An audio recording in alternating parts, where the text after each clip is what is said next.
Hallelujah. Aso tamsoro wangu la mafuta ombea Chiero changu O chofa shukanero pafanto Uko bikanda la mekset La mafuta kamoya Itebe yami O ititima itibusiso Asota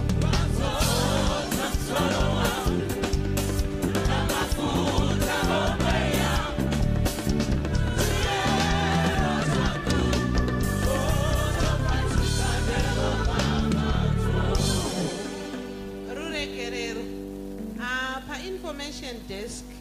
tineo vanonzi gogo masvimira vari kuchema vekumakumbe hanzi ndiri pasi papasta kusosa maimparidzi chinamhora ngavauye vavatore according to here vari kutofunga kuti vari kumakumbe izvozvi uyaiwo muvatore please Aso tamsoro wangu Kamafuta ombea Chiero changu O chofa shukanero pa Iye asosa Kamafuta Chiero Chibona mawoko pa msoro eduso Jose chibona Iye asosa Namafuta Chiero Oh, Jova Shuka Iye wasota Namafuta omwea Chiero Hey, hey, hey Jose, Jose, Jose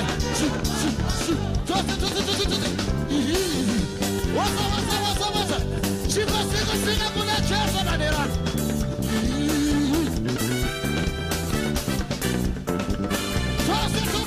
Jose Chico na isso Hey Jose Chico ina vera con la chesa Jose Chico Jose Hey